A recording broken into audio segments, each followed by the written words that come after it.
Talking about how people handle stress.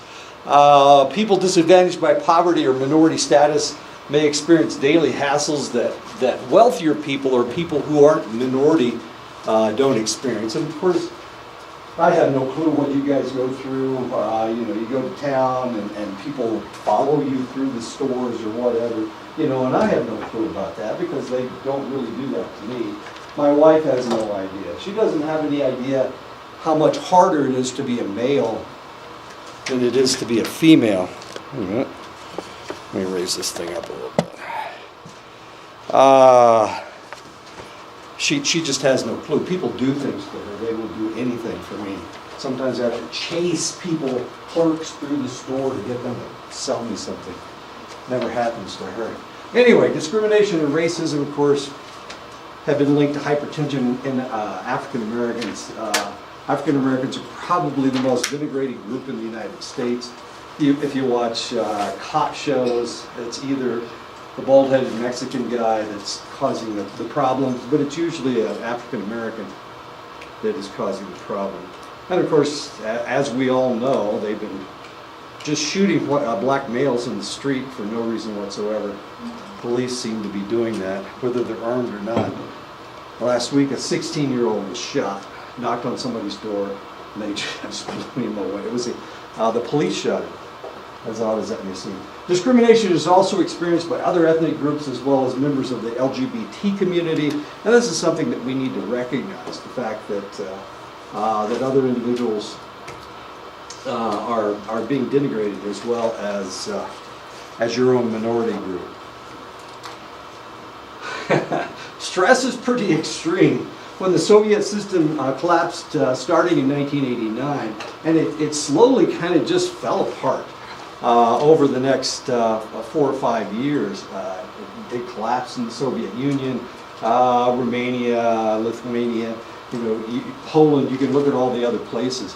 The society just kind of fell apart. It was really kind of interesting. The rates of divorce skyrocketed. The murder rates accelerated. The suicide rates increased. Rates of stress-related diseases increased markedly. Male life expectancy in the Soviet Union dropped by 10 years. In 4 years, it dropped 10 years. It mostly had to do with the lack of control of vodka.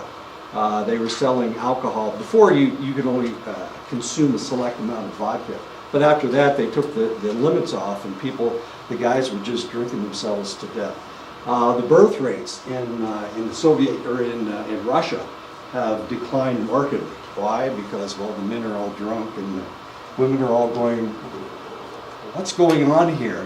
It's really kind of a bizarre situation, or it was a bizarre situation. So if you're the president of Russia, what do? You have to distract your people somehow, and the way that Putin has been doing that is by trying to take on the rest of the world. And of course, he obviously interfered with the last election. Whether you believe that or not, I think he probably did. He interfered in the last election. So we'll see how this thing turns out. But don't feel, you need to feel a little bit sorry, at least a little bit sorry for those guys. Really big mess. The other problem that we have, another problem that we have as far as stress is concerned, is noise. I complain about noise all the time. Sorry, I live in a cornfield. All right.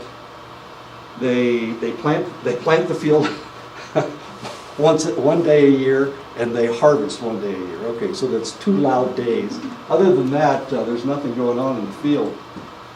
That's where I live, out in the middle of the cornfield. I can tell when a car, my house is like a quarter of a mile away from the road, and I can tell when a car goes by. I can hear the car go by. And if you can imagine that. But I never get to hear other people talking. It's only me and my wife or my kids or the dogs barking or whatever. Anyway, noise pollution is very real for me. When my wife and I lived she was stationed at Rand Corporation in Santa Monica, California.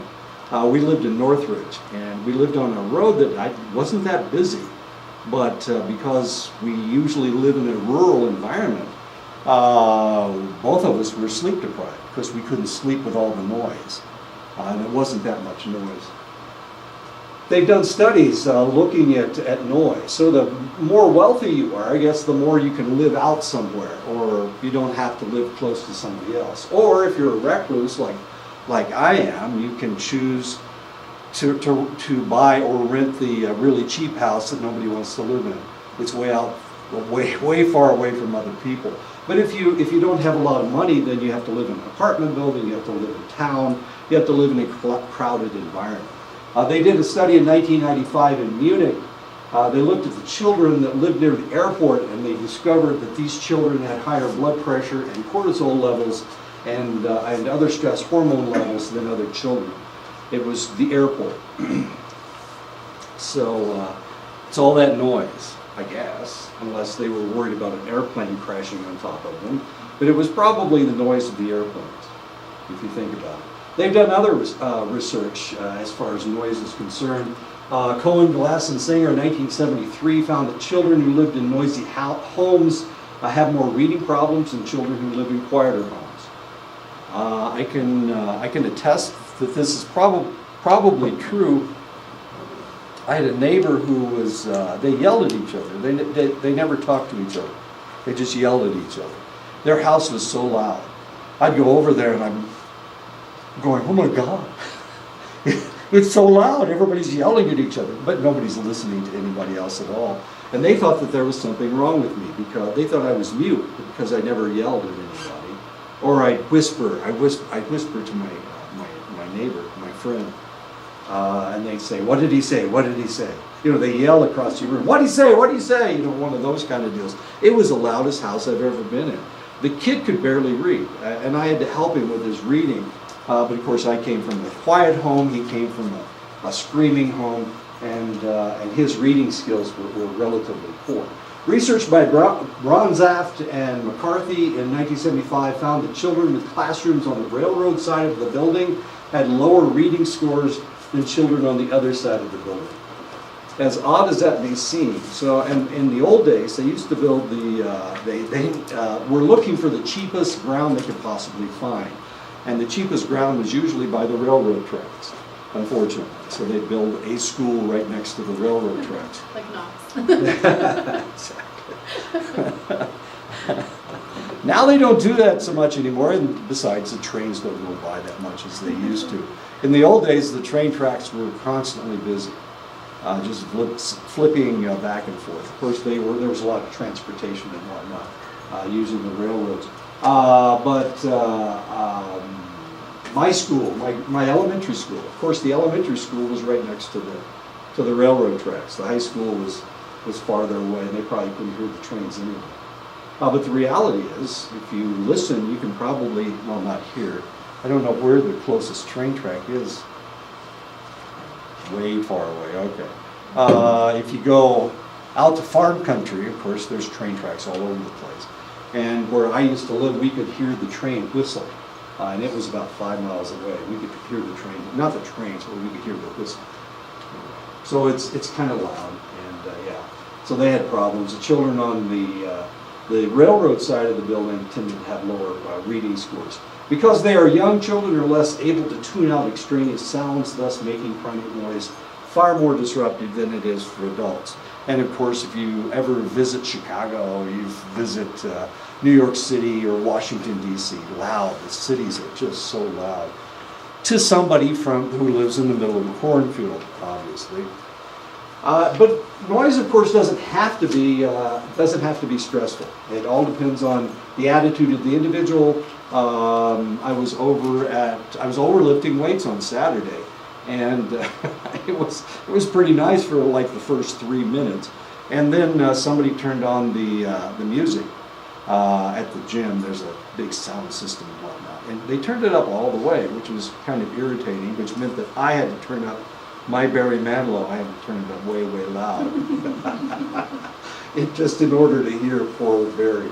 But there was a lot of very loud music at the gym, and I don't know why they needed it that loud. I don't know if it makes you lift more faster, or I don't know what it is, but I'll tell you what, that was pretty loud. And unfortunately, my bench was right next to the sound system, so I was deafened by the time I got out of there. And I've got Barry screaming in my ears, you know, he's trying to scream over all these. I don't just listen to Barry.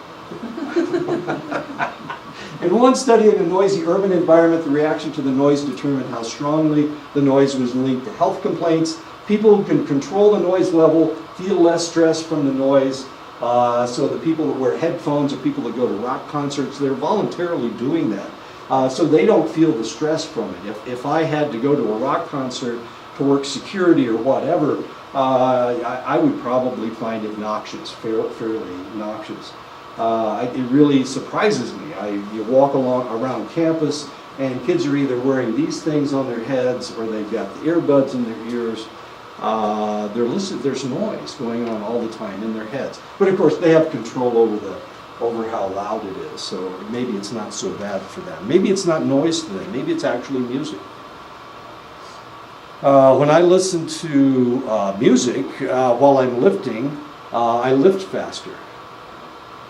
I usually lift to exhaustion with each lift, and I can actually go faster if I'm listening to music. So maybe it's the same way. With the people lifting, I don't know, it was pretty damn loud.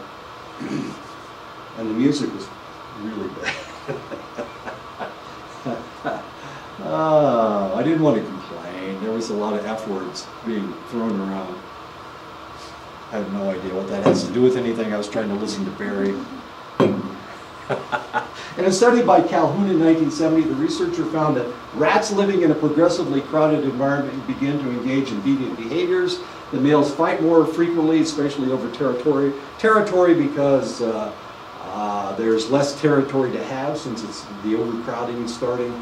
Infant mortality increased sharply.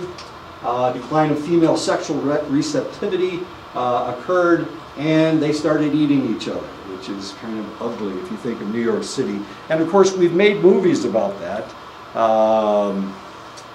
What am I thinking of? One of my favorite movies, Escape from New York. Great movie.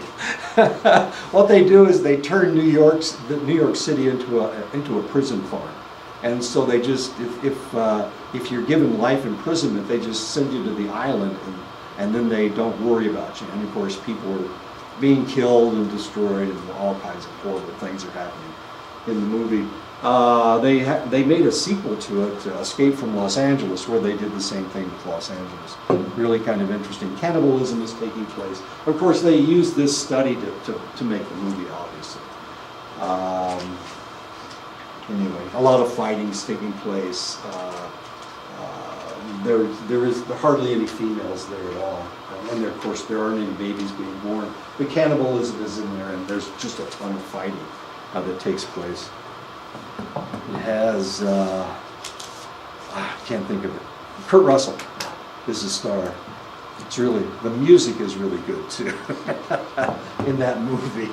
Population density is a measure of crowding based on a total number of people living in an area of limited size. Crowding is not an inevitable consequence of density. It is a psychological state.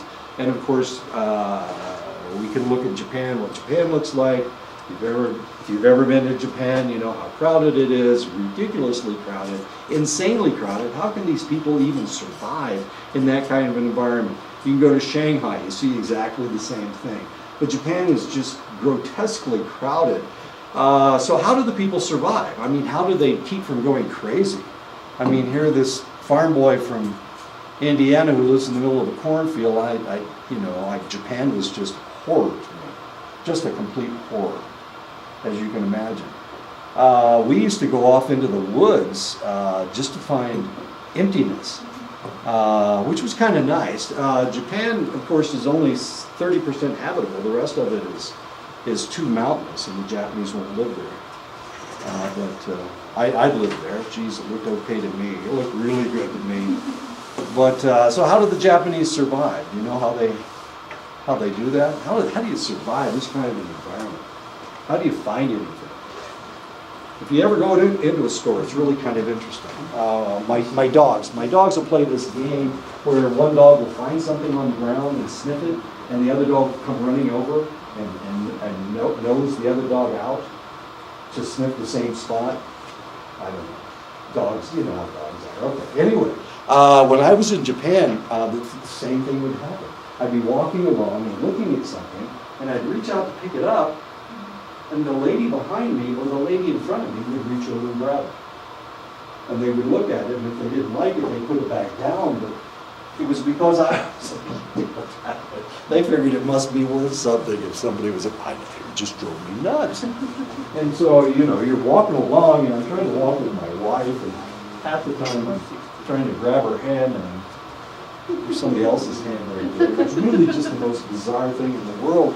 But it was shopping that just drove me crazy. Did you experience the same thing? The shopping is crazy there. Yeah. It must be worth something. I better grab it first. Oh, it just drives you nuts. Anyway, just like a dog. One dog smells something, so the other dog comes over and pushes it out of the way. Anyway. They've done dorm room studies. Okay, so how did the Japanese survive in that kind of environment? That ridiculously crowded environment. How do they do that? I mean, obviously they're fine. The country is very successful. The people are relatively happy. They don't smile that often, but they're still relatively happy. So how in the world do they do it? I mean, if to an American, you go over there, you just go nuts because it's so ridiculously crowded.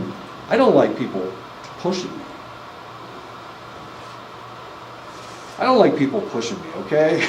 Especially from behind. I don't like standing that close to people, all right? You guys have all heard my story of the Japanese stewardesses. Well, the people in the back row have it. I know, yeah, the Japanese stewardesses. So how in the world did they survive? Wait a minute. Did we? Okay. Now remember, crowding is a state of mind. It's not a state of how many people are there. I used to live in Blaine County, Montana. It has 1.2 people per square mile, which is not very many people. So you go to the reservation, and everybody lives right on top of each other, as odd as that may seem. I know. All the white people live, you know, in great big farms, and there's like 3 people live in the building, and then you go to the reservation, and everybody's living right on top of each other. But they, you know, it's a state of mind, right? Okay. So the white people that live in Blaine County, they couldn't possibly live on a reservation because it's just, all the houses are just too close to each other. And if you live in the city, if you live in Harlem, that's not the city. If you live in the town of Harlem, there's no yards. They don't like to mow. So they'd have no yards, and all the houses are right next to each other. So all these people are living really close to each other. So the answer is it's a state of mind, and that's how the Japanese survive. They don't think about the person touching them on their left or on their right, or right in behind them, or right in front of them. They don't even think about that. While they're riding on the subway and being pushed into the cars, they're inside their own heads, and they don't really think of how crowded it is, or what the person next to them smells like, or what their breath tastes like, or whatever. I know, it's really kind of bizarre. Okay, so we're talking about crowding. Dorm room studies have shown that residents of traditional corridor rooms feel more crowded, less in control, more competitive, and more easily annoyed than those in suite-type room clusters. And of course, this is the way we're starting to build dorm rooms. Instead of building, you know, you have a hallway, and then all of these people in the hallway, you know, everybody's right next to each other. Now we have suites, so you have a series of 6 rooms, and 5 people live in those 6 rooms. So there's 5 different small bedrooms, and then there's one common room. And because of that, because there is open space, because there's free space, people feel less crowded, and they feel less aggressive, and they feel less annoying, and they feel less competitive than in the old style dorm rooms. and that's the way they're doing things. They recently remodeled the dorm rooms at my alma mater, and this is the way they built them. They built them as suites. Does all that make sense? Is everybody okay with this? Okay. The environment of poverty refers to the types of things that poor people must often live with. Crowding, of course, and we were talking about that before. They have to live in noisy situations. A lot of times they live on the poor side of town where there is a lot of factory pollution and whatnot. Discrimination, of course, they have to live with discrimination. Potentially they have a difficult time finding jobs. Since they're living on the bad side of town, potentially there's a lot of crime. And of course there's always a threat of violence. And as I showed you before, we have the Japanese. We have the Japanese, and this is the way it is. You can see, you can see how happy these people are. He gets to go in first, so he's happy. My Japanese stewardess story. This is me. I'm standing in front, so I got to go in first. I got in kind of in the corner, but except I'm an American, so I don't get in the corner. I got in kind of a. Anyway, and they filled it around me, as odd as that may seem. They filled it in. And I was thinking, I'm carving off this big chunk of territory. If you go to the airports, it's really kind of interesting because people will have two bags, and they'll put one in the seat beside them on the left and one in the seat beside them on the right. So here, there's not enough room for everybody to sit down, and these people are taking 3 seats all to themselves. They don't want anybody to sit beside them. Have you ever noticed that? Have you ever been to the airport? They do that. They don't want anybody sitting beside them. And sometimes they'll take, as many seats as they possibly can by covering everything up. It's really kind of odd. And I'm thinking, well, shouldn't you be, that's rude. Shouldn't you leave a seat open for somebody in case they want to sit down? What if it's an old person that's kind of infirm? What are you doing? You're taking away that person's seat. I'm old, and I'm pissed because you took my seat. Almost everyone experiences work-related stress at some point, and that's what I was talking about last week. I was under work-related stress. Work-related stress may be one of the most prevalent health hazards that we have. Work stress can be debilitating. They did a study in Canada in 2010, and it found that people who perceived higher levels of work stress had higher odds of being treated for emotional problems, mental health problems, mood disorders, and anxiety disorders. And of course, if you're treated for these kinds of problems, the probability is that it's going to make you immunocompromised. If you're immunocompromised, what happens next? You die relatively young. I talk about my friend all the time. I have a friend that just died. He died last week. He's the kid from West Virginia that's so grotesquely conservative, or was so conservative that he was really irritating. He stopped communicating with me after Trump won the election. Before the election, he was just haranguing me to no end about how horrible, how Hillary was a thief and a murderer and all kinds of interesting things. And how Donald Trump was going to save the world and whatnot. But after he became president, he stopped communicating completely, which was kind of interesting. It's a lot easier to attack somebody than it is to support somebody. That's the way it works. He wasn't really that supportive of Donald Trump. He just hated Hillary Clinton. He also hated Barack Obama, which was kind of interesting. But he died last week of a massive heart attack. And the reason he had a heart attack was because he smoked all of his life, and drank all of his life, and ate fatty foods all of his life. And now he's 2 years younger than me, and he just died. I mean, it's really a tragedy if you look at it that way. But at the same time, this is a guy that created his own conflict. He created his own controversy. If you're on a team with him, he'd try to make you angry for no reason whatsoever. It was just his means of controlling the situation by creating chaos. Kind of a strange person. The reality is that we change jobs a lot, and potentially you've changed jobs in whatever jobs you've had, but people do this. They change jobs looking for more money, looking for a better situation, looking for a better position. We are changing jobs a lot more now than we have in the past. The average worker will change jobs 10 to 15 times in a typical work career. Of course, I've done that, but of course, we were military, so we moved 17 times. What choice did I have but find a new job wherever I went? And sometimes I worked 2 and 3 jobs just to get things stuck together. So 10 to 15 times in a work career. Of course, I'm way ahead of that. Between 18 and 27, the average worker in the United States will hold 8 jobs. That's a lot of jobs for somebody who has only been alive for 10 years. That means they're changing jobs every year. College-educated workers will change jobs more frequently than less educated workers. And this is one of the things, I told you that I went home a couple weeks ago to be inducted into the Hall of Fame. Not that that's important, but I got to talk to a lot of my friends. And one of my friends was in the Navy during Vietnam. Right out of high school, he joined the Navy. Was in the Navy for 6 years. And then after he got out, he went to work in the factory, and he worked in the factory for the rest of his life. He had 2 jobs in his life. He knew 2 things.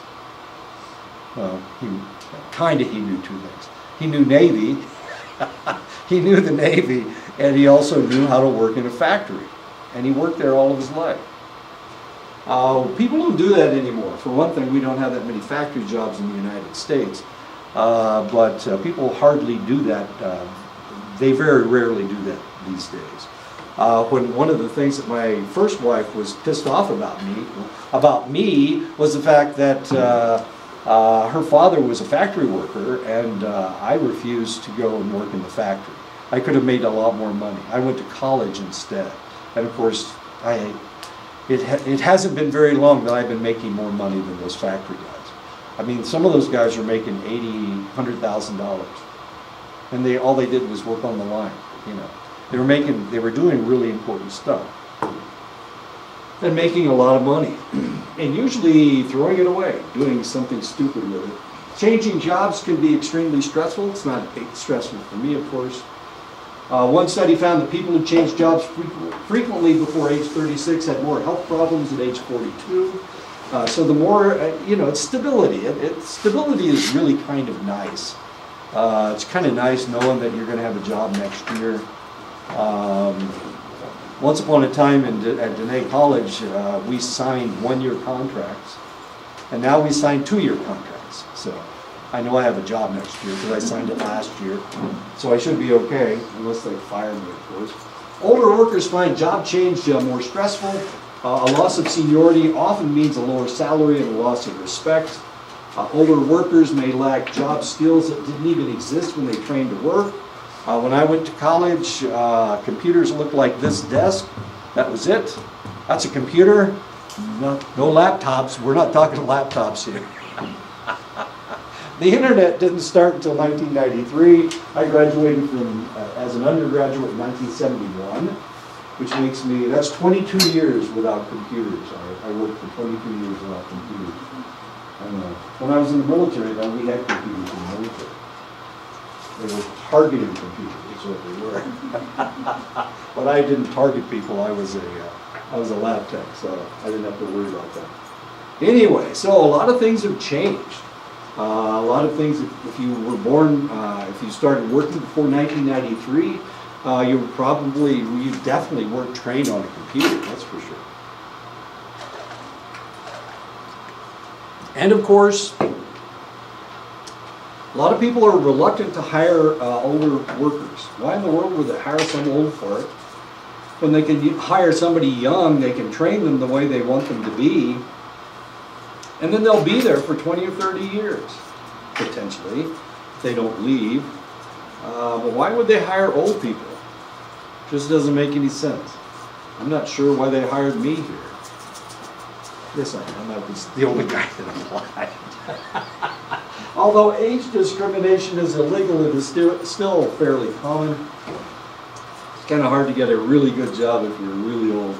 Having to relocate for a new job is disrupting to a worker's social network, of course. I was usually taken away by my wife, which was okay. I don't mind, being military.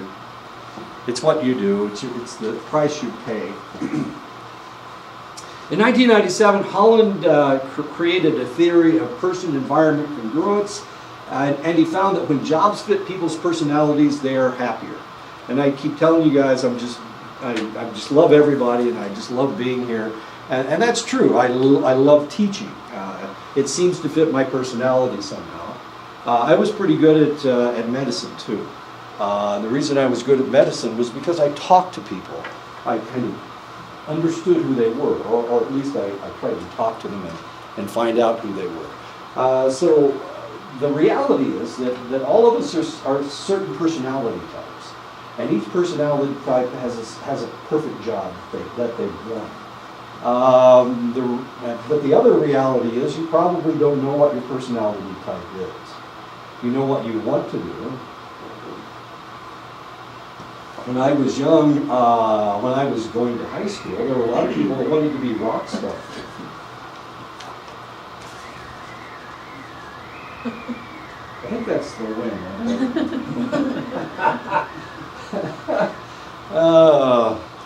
Everybody wanted to be a rock star. Well, rock stars, they're all those people that were rock stars back in the 60s, they're all dead. I don't know if you noticed that, but they died of this or that or the other. They had Janis Joplin overdosed. Who's that other guy that overdosed? The guitar player. What am I thinking of? Guitar player. Oh, jeez. Jimi Hendrix? I'm sorry? Jimi Hendrix? Jimi Hendrix, yeah. Janis Joplin, Jimi Hendrix, Mama Cass, they all died at 28. What a horrible time to die. My goodness, they got their whole lives in front of them. What happens? They overdose or something happens to them. Anyway, a lot of people wanted to be rock stars, mainly because, you know, they get their money for nothing and their chicks for free. I guess that's an old song, as odd as it may seem. So there were a lot of people that wanted to be rock stars. But we all have different personality traits. Probably we don't recognize them. People who are doers, Holland called realistic. These are the people that get the job done. Thinkers, he called them investigative individuals. Creators, people that create things, that make things. Is it that way? I guess so. Okay. People that are creators, you refer to as artistic. People that are helpers and individuals that go out and help other individuals. You refer to them as social. Persuaders, the individuals that can sell you a used car, despite the fact you don't want one. These he referred to as enterprising. And the organizers he called conventional. Looking at my wife, I would say that she's an organizer. She's also a helper, which was kind of interesting. In the military, her job was to go and they would always put her in a hospital that somebody had already screwed up, and she'd clean the place up. And the way that she did that was because she was very organized, and she was also a helper. A lot of people in the military just tell you what to do and they expect you to do something. Well, that's not getting the job done. She was an individual that could go in and she could make people feel good about their jobs. And then they would work for her, and they enjoyed working for her because they knew that she was there, and they knew that she understood what was going on. She wasn't just bossy. Anyway, so my wife was very good at her job. People are happier in their jobs when they feel accepted, when they feel liked, when they feel included, that there are prospects of achievement. We can do something here. Their status is protected. They are being shown respect. Now, one of the problems we have at this institution is that there is no tenure. In other words, I can work for 10 years and they can fire me tomorrow afternoon if I'd been here for 10 years. Tenure means that you have worked there long enough that they can't fire you anymore. Most education jobs are that way. They give you tenure so that you feel secure in your position and you don't have to worry about anything. But almost all the none of the tribal colleges have tenure. There are a lot of places that don't have tenure. Community colleges tend not to have tenure. But as you can see, people are a lot happier when they feel good about their job. The last job I had was at Ashford University. I had a problem with working there, and the problem was that it was for profit. I wasn't used to working for profit. In the military, you don't work for profit. Okay, I'll go out and bomb Syria, but you got to pay me $100,000 up front, and then if I do a good job, you give me a $50,000 bonus. You know, the military's not a for-profit institution. You do everything for free, no matter what your job is. You do it for free. You do it for whatever wage you're getting. But there is job security in the military. It's kind of nice. Anyway, and all this stuff. Of course, military people don't have to worry about losing their jobs, usually unless they really screw up. And of course, you have to be shown respect. That's kind of important. Anyway, work overload is when people who feel that they have to work too long and hard at too many tasks feel more stressed and have poor health habits. Work overload, that's what Sarah and I were doing last semester. Both of us we had an overload, and we were highly stressed. And so if either of us got grouchy with you last semester, I apologize. We were under a lot of stress. And it was because that one guy quit and we had to pick up his classes. So it was either that or dump the classes, and we weren't going to do that. So both of us are a little strung out. Even at this point, we're still pretty tired. These individuals experience more accidents and more health problems. Did I have any health problems? I had the appendicitis over the holidays, which wasn't really an appendicitis.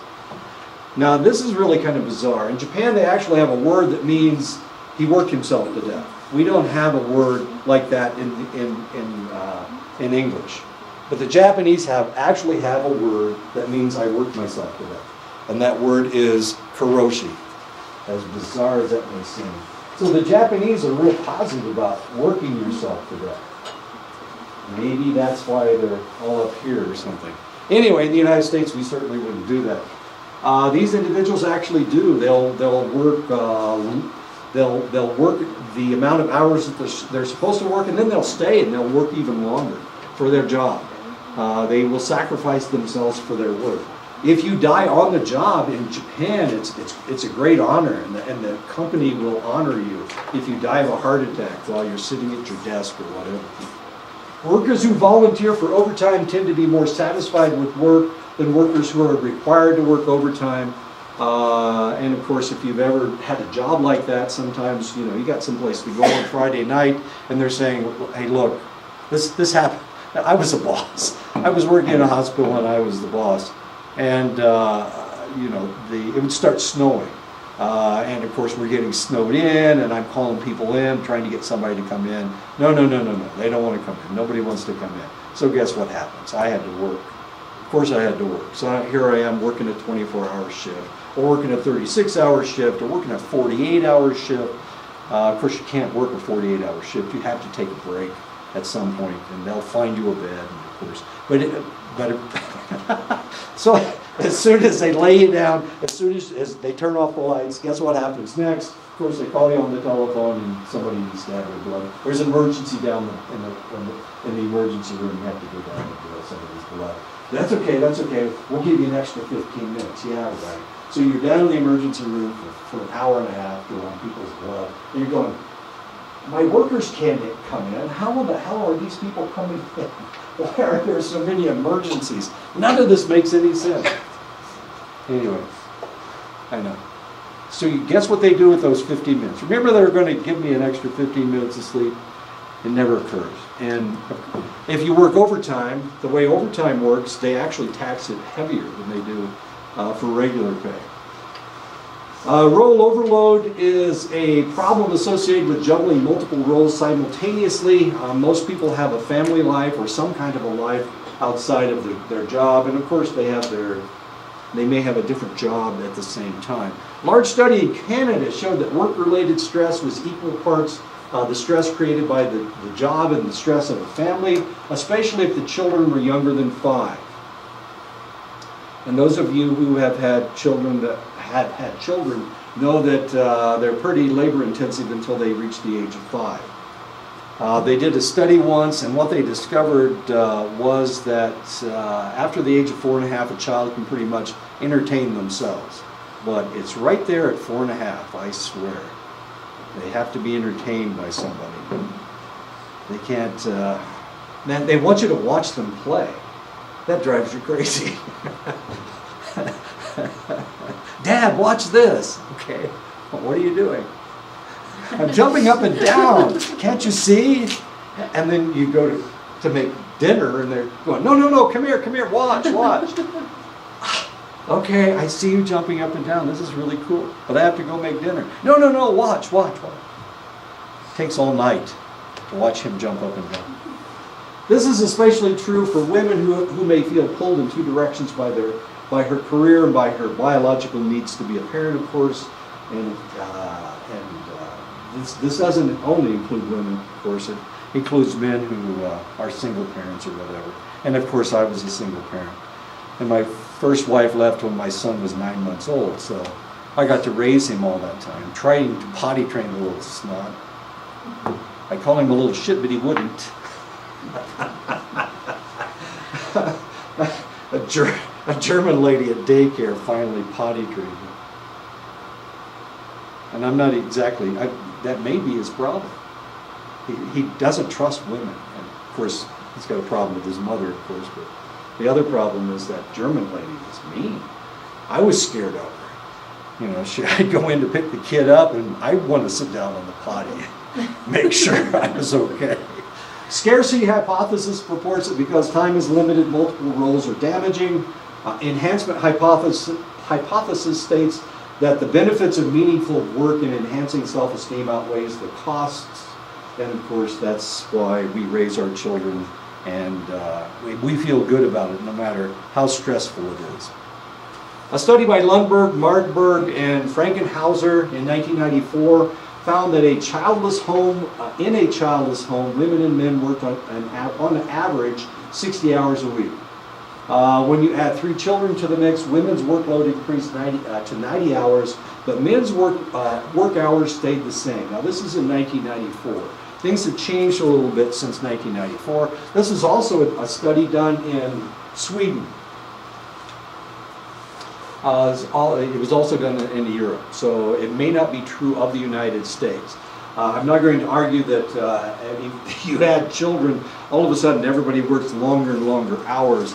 But this was in 1994, and the men, of course, didn't change. The women did, of course. They had to work 30 extra hours a week as compared to the men who still worked 60 hours a week. This may have changed, and of course, it may not be the same in different households, where some men are very reluctant to help with housework, and other men aren't. They are more likely to work. So it really all depends on the household. While women who are single parents suffer more stress and are at more of a risk of health problems, Horschild in 1997 found that both men and women who balanced vocational, marital, and parental roles were healthier and happier. In other words, having children at home actually is healthy for you, even though it's stressful. This study was replicated by Milky and Peltola in 1999. So we know that children will actually make you live longer than no children whatsoever by these 2 studies. Burnout is a job-related state of physical and psychological exhaustion. Jobs that include responsibility for other people appear to have higher levels of burnout. If you're a healthcare worker, of course, that person's life is in your hands. Dentists, of course, paramedics, air traffic controllers who are telling the airplanes when to land and whatnot, firefighters who have to go in and save people's lives, and of course law enforcement personnel. All of these individuals suffer burnout at higher rates than anybody else. 1/3 of nurses report stress-related symptoms. My mother was a nurse, and she would come home and she would talk about all the cases that she saw that night. And that's how she dissipated her stress. And sometimes it was touch and go. A lot of times it was touch and go, and it was really close as to whether this person's life was going to be saved. And sometimes it all depended on her. she was the one that was keeping the person alive, and it all depended on her. So as you can see from the studies, nurses have more stress-related symptoms than just about anybody else. One study showed that doctors suffer stress-related problems at twice the rate of nurses. So doctors, of course, they're like little gods. They have to save all these people's lives. So their stress is even higher than nurses. Symptoms of burnout include feeling of mental exhaustion, feelings of physical exhaustion, absenteeism, high job turnover, abnormal stress hormone levels, increase in headaches, increase in backaches, increase in depression, and shortness of temper. So if you've ever been around somebody who was burning out, and this is why I say last semester, if we yelled at you, we're sorry, we were short of temper because we were burning out. It was really kind of an interesting semester. One of the problems that I saw in myself, sometimes I'd sit in my office and not be thinking of anything. I'd just empty my brain, and it was like I was in a catatonic stupor. And I would sit there. Sometimes I would stop. I would drive home, and I'd sit in my car, and I wouldn't get out of my car for 10 or 15 minutes.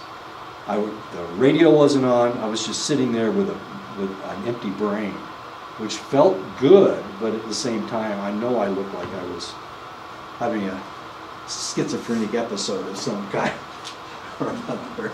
It was really kind of fascinating.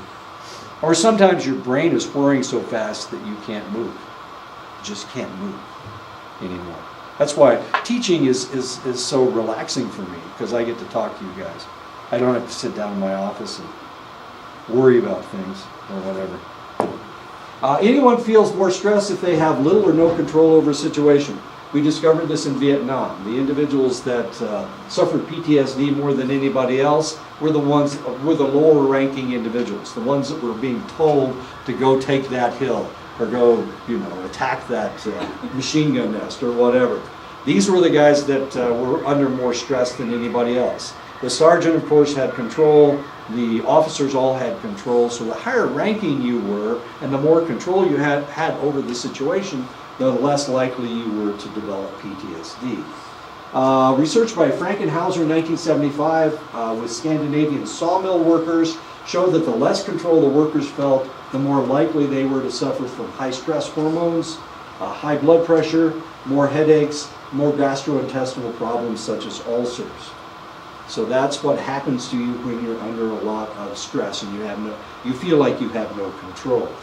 And this is actually look at this guy. This is actually a picture of a Scandinavian sawmill. I found a picture of a Scandinavian sawmill. You're welcome. I know. It looks so much different than an American sawmill. No, it doesn't. This guy is making an obscene gesture, which is kind of interesting. Okay, so they did this study in 1975 in Sweden. They did the same study, a similar study in England, measuring the control and stress-related illnesses. They found that the results were very similar to the Scandinavian study. Okay, so in Sweden and Norway, sawmill workers, the less control they have, the worse they feel. In England, the same thing. But guess what happened when they went to Japan and looked at the control of their workers? They discovered the very opposite. In Japan, they found that less control the workers had, the lower the stress level. That's in Japan. And this is what it looks like in a Japanese factory, or in a Chinese factory, or in a Taiwanese factory, for that matter. So in Asia, so what is the difference between England, Sweden, and Japan? What's the difference? The culture. I'm sorry? The culture. The culture. Like the collectivism versus individualism. Exactly. It's collectivistic. So they are sacrificing themselves for the greater good of the group. And in Scandinavia and in England, of course, we're all individualists, so we're feeling that somebody's picking on us. In Japan, not exactly the same thing. Exactly. Thank you. Individuals who feel powerless but are responsible for production levels, such as middle managers, may feel crushing stress. Hardest job in the military is being an NCO. It's not being an officer. They're kind of walking around and everybody's saluting them.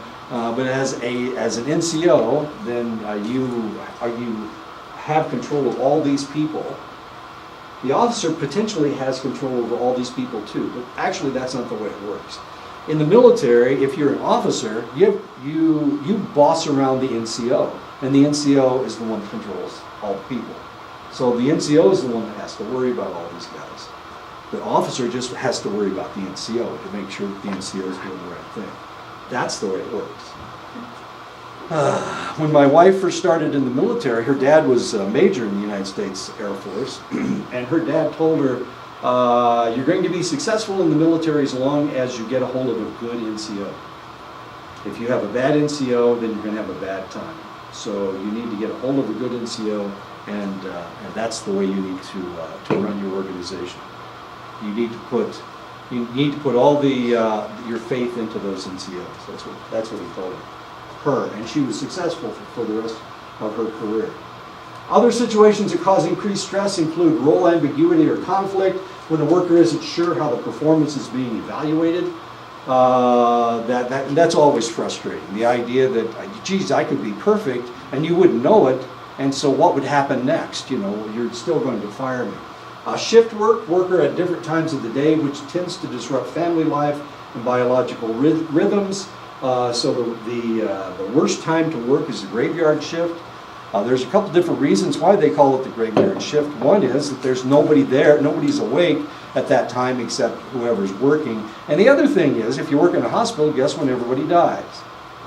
They don't die at 2 o'clock in the afternoon, or 4 o'clock in the afternoon, or 8 o'clock in the morning. Wouldn't that be perfect for the new shift coming in? No, that's not the way it works. Everybody dies at night. Why would they die at night? Why would they die when they're asleep? What happens to you when you're asleep? Your blood pressure goes down. If you look at somebody's blood pressure, wake them up and take their blood pressure, which they do, is irritating as all get out. Their blood pressure is lower. Their heart rate is a lot slower. So sure, if you're going to die, you're going to die at night. You're going to die in the morning, actually, during the graveyard shift. I don't know. I just know that I checked an awful lot of people into the morgue during the graveyard shift, and that's why I thought it was the graveyard shift. Probably doesn't. One thing doesn't have anything to do with the other, except we do know that people do die while they're asleep. Okay. Job loss, of course, is really frustrating as well. Lack of fairness and inadequate career advancement, and that is a problem as well.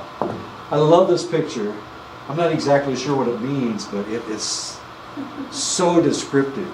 This lady's got a razor blade, and she's cut herself out of his chest and left his heart.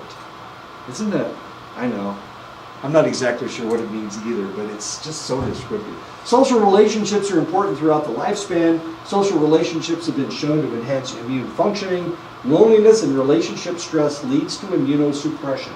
And of course, this is when people commit suicide. This is when they have a breakup like this. This is when people get sick from one thing or another. And of course, that has something to do with what that means. Okay. Doesn't have to be a woman, but he's bald-headed and she's got hair, so I'm assuming this is the female. Anyway, and she's cut her own heart out. I don't know. That's why it's so confusing. People with the lowest socioeconomic status suffer excessive stress for two reasons. They experience a greater number of sources of stress: overcrowded housing, neighborhood crime, single parenthood. So the poorer you are, the more likely you're going to be under a lot of stress. They do not have the financial resources to help them cope with stress. So how do you cope with stress? Well, you go live out in the middle of a cornfield. For one thing, that'll work. That works. But how in the world can they go to Las Vegas and take the weekend off? Well, no, they can't. They don't even have enough money for food this weekend. So why in the world? How could they possibly do that? Immigrants coming into the United States are under pressure to acculturate.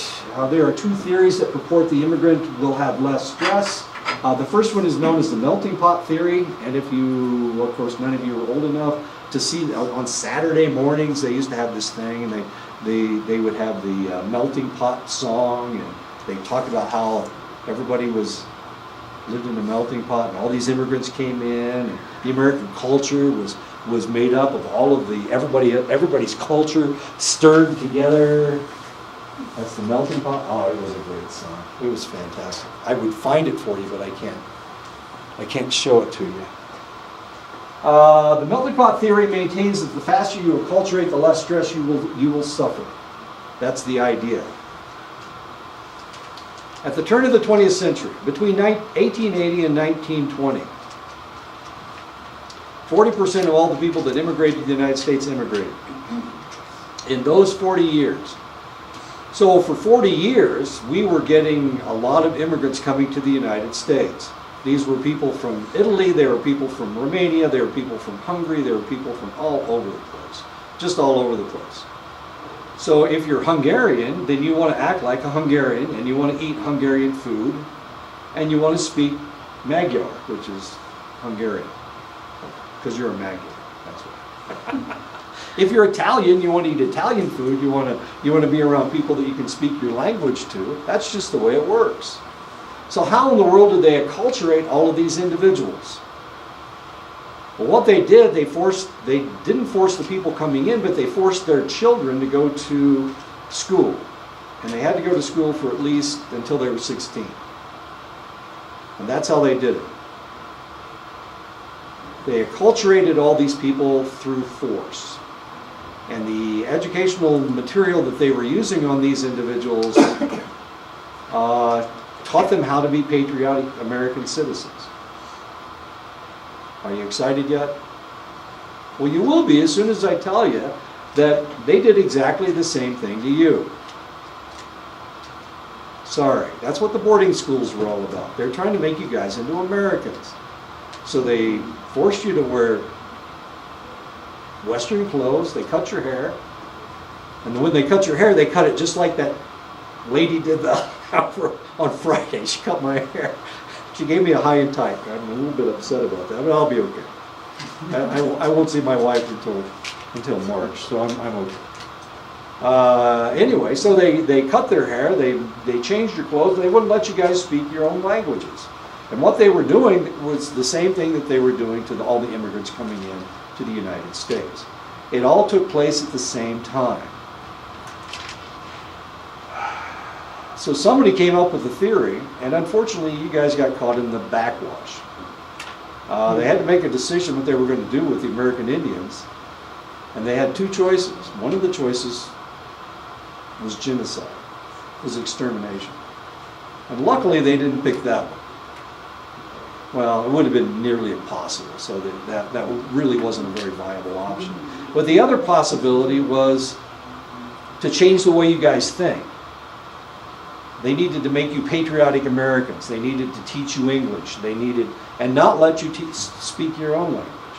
So unfortunately, not only did they destroy the immigrants' cultures, the Italians, the Hungarians, the Lithuanians, whoever was coming into the United States, they destroyed their cultures, but they also destroyed your culture at the same time, in a lot of different cases.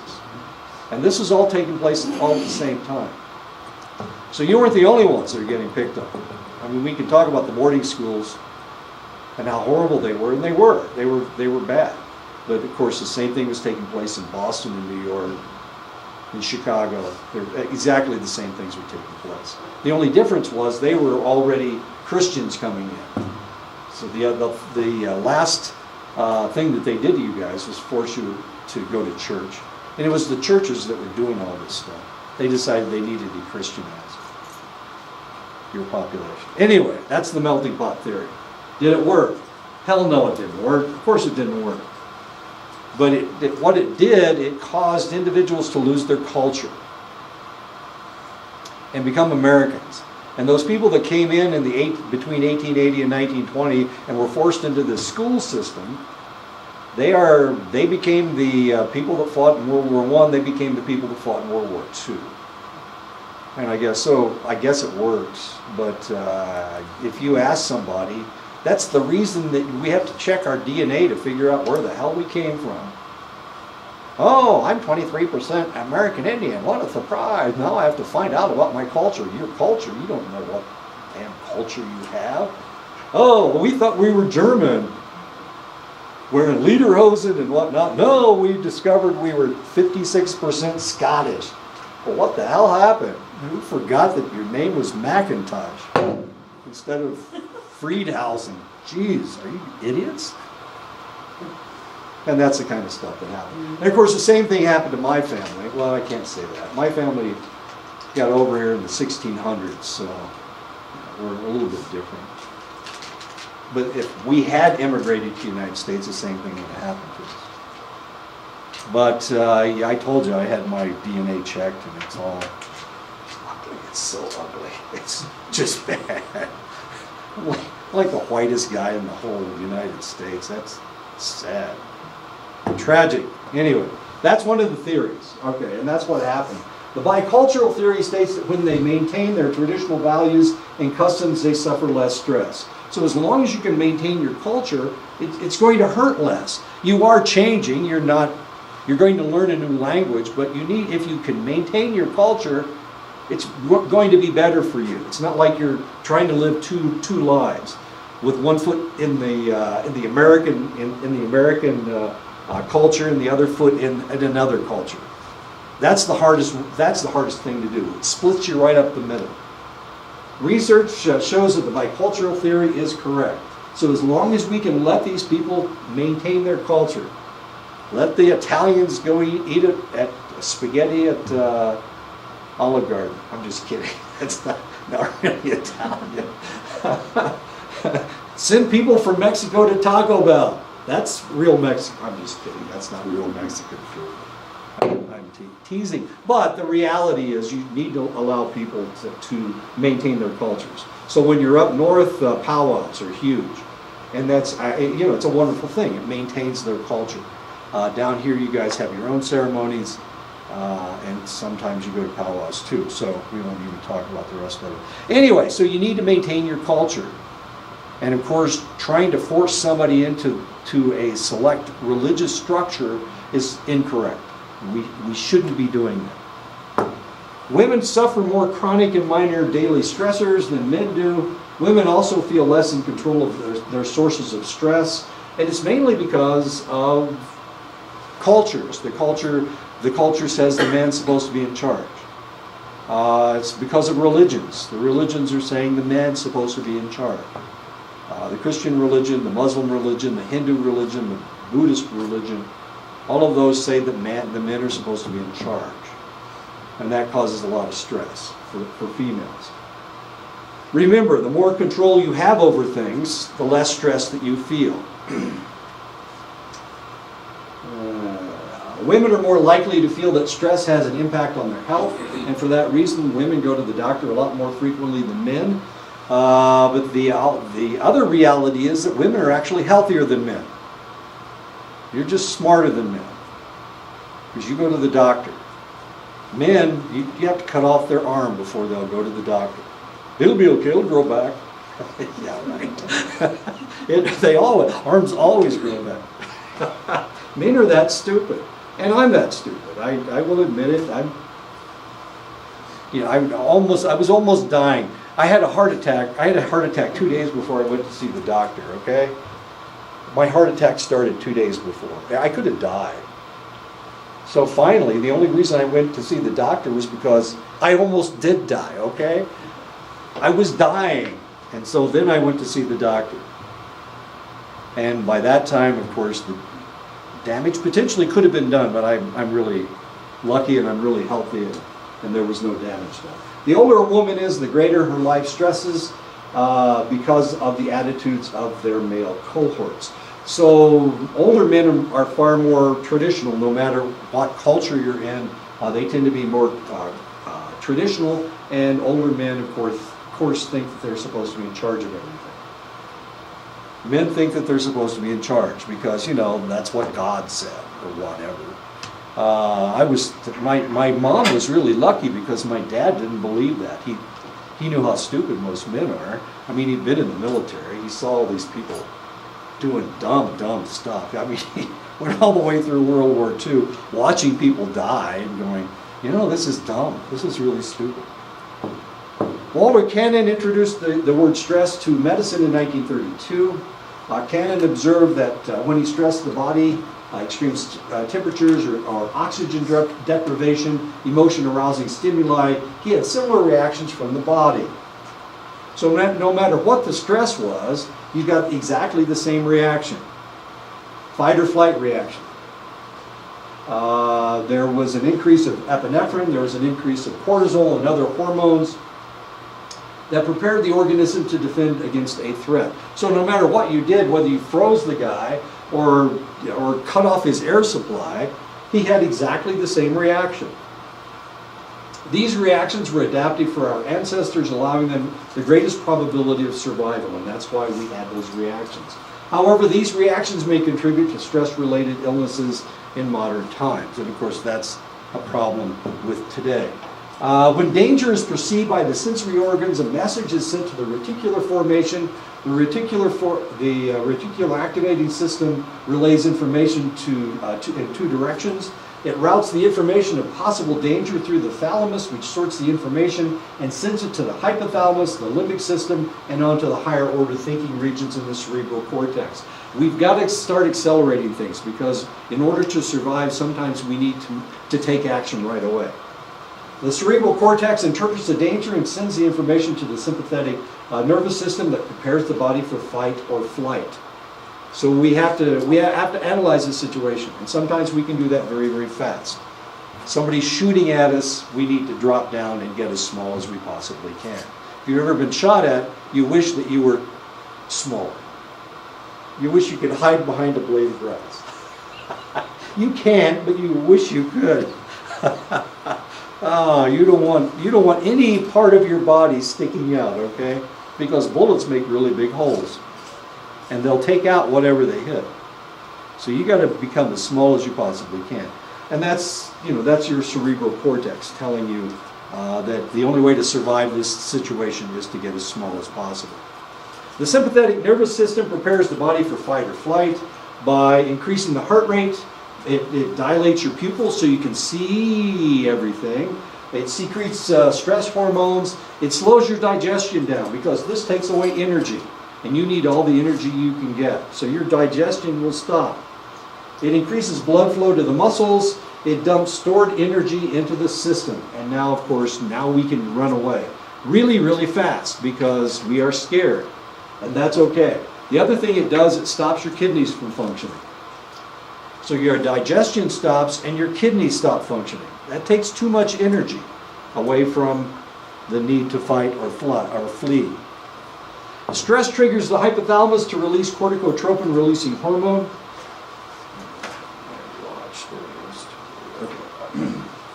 which stimulates the pituitary gland to release adrenocorticotropic hormone, ACTH. This is CRH. ACTH triggers the adrenal glands to stimulate the adrenal medulla to release epinephrine and norepinephrine, and these are two stress hormones, and that will lead to rapid response to the stress. The adrenaline, of course, gives you energy, gives you the ability to do supernatural things. A system that is slower to kick in follows the same pattern, but instead stimulates the adrenal cortex to release corticosteroids, which reduces inflammation and promotes healing. Now, we're not wounded yet, okay? We're not even hurt yet, but the body is preparing itself just in case something negative happens to you. Also released by the adrenal cortex is cortisol, which raises glucose levels and inhibits the body tissue from utilizing the glucose, except in the brain. So the cortisol slows, it reduces the probability that other parts of your body are going to use that glucose, and it sends it all to your brain. Why? Because we are human, and humans have big brains, and that's the way that we survive. We need to send all the energy into our brains.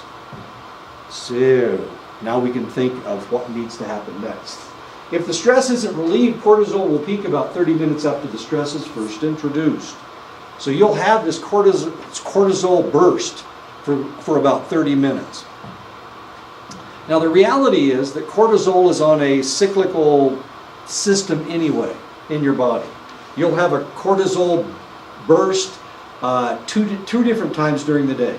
And the strange thing is, as humans, despite the fact that we grew up in different environments, no matter where you are, no matter which humans we're looking at, one of the things that will happen is that you will have a burst of cortisol at 8 o'clock in the morning, no matter who you are, no matter what your experiences have been, 8 o'clock in the morning and 4 o'clock in the afternoon.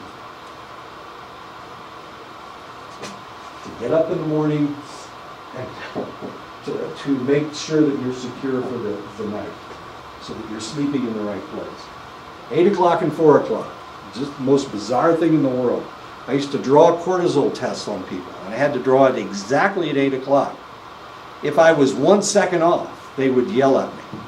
So I had to start drawing that blood at exactly 8 o'clock. Or if they did it in the afternoon, I'd have to draw it exactly at 4 o'clock. If it was 4:01, I'd screwed up the test, and the doctors would start screaming, because you know how stupid doctors are. So, anyway. Too much cortisol for a prolonged period of time can cause hypertension, of course. It raises your blood pressure. It can make you immunosuppressed, because remember, for 30 minutes, you have no immune system. Your immune system's not going to kick in until later on. So if you have too much cortisol, you're going to be immunosuppressed. Psychological problems from overstimulation. And when it happened to me, I actually was in a situation where I was being overstimulated for an extended length of time. This is when I was in college. Really stressful situation. I was married to a crazy lady who decided that she was going to leave me, which is always fun. So she started arguing with me on Friday night about all the bad things about me, And so on Sunday I packed her and the kids. We had a child at that point. And I packed everything in the car, as much as I could get into the car. And of course she's crying like crazy. We hadn't slept. Remember, this started on Friday night. So I got her halfway home, and she decides, no, I'll stay with you. So I drove all the way back, unpacked the car. I was really happy she was going to stay with me. The next day I had student teaching in the morning. I was a student teacher, and I taught in the morning. And then I had biology lab in the afternoon. And then at 4 o'clock we had a track meet. So I started running in the track meet, and I got sick. I started throwing up, and I used to run 4 races. So the first race, I threw up after my first race. I won my first race, but I threw up. Then I ran my second race, and I threw up again. So everybody's saying, do you have the flu? Do you have the flu? And I didn't feel sick. I just felt different. And so the third race, I ran the third race, and I didn't win. I know, which was a shock. Everybody thought I was going to win. And I was vomiting like crazy. And by this time, it was pretty much the dry heaves. So it came time for the 4th race, and I couldn't run. So we won the track meet, and after the track meet, they took me into the training room, and I'm still throwing up. I've still got the dry heaves. So they took me to the emergency room, thinking I had the flu. They took me to the emergency room. What happened was, I'd been under so much stress over the last three or 4 days that my kidneys hadn't functioned for 3 or 4 days. And I hadn't noticed. I mean, how often do you think, oh, I've only peed 3 times today. That's not enough. I need to pee again. I didn't even think of it. And here all these toxins were floating through my system. My kidneys had shut down. So I had toxic kidneys. I know. It's because of my wife. It's because of the track meet. It's because of the student teaching. And I hadn't even thought about my kid not peeing, that kind of thing. Anyway, I had what they call athlete's kidney. Hyperadrenalinism. Adrenaline will shut your kidneys down. And I had adrenaline going all weekend long, arguing with my wife. Actually, I didn't do much arguing. She did all the arguing. we were really good at that. I didn't say hardly anything, and she told me everything that I needed to know. So that was a pretty good deal. I had a brilliant wife that could tell me everything I needed to know. Anyway. So I was in the hospital for a week. They were afraid my kidneys I'd blown out my kidneys, but everything was fine. I haven't had any problems with my kidneys since, so don't worry. I know you guys are scared. I'm going to keel over dead tomorrow afternoon. As long as that crazy lady's gone, I don't have to worry about it.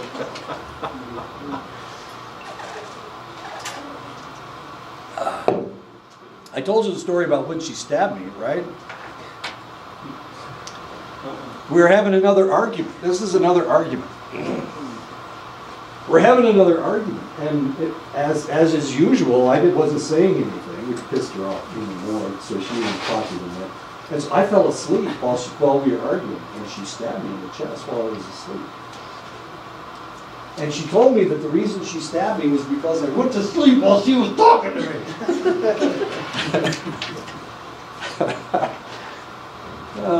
She left a little bit after that, so everything's fine. Anyway, okay, some people are interested. What's enough? So I had kidney shut down for that. How am I doing on time? What time do I stop? 50? I got 4 minutes, right? Okay. That's good. Once enough cortisol is produced to handle the stress, cortisol in the blood travels to the hippocampus, which is rich in cortisol receptors, where stimulation informs the hypothalamus to stop producing CRH, and since it stops producing CRH, it stops telling the pituitary gland to produce ACTH, and now the whole system shuts down. Okay. Whoops. Under prolonged stress, the hippocampus can become damaged, leaving it unable to signal the hypothalamus that enough cortisol has been released. This is known as hypercortisolism and has been linked to the high rate of cognitive decline in cases of Alzheimer's disease.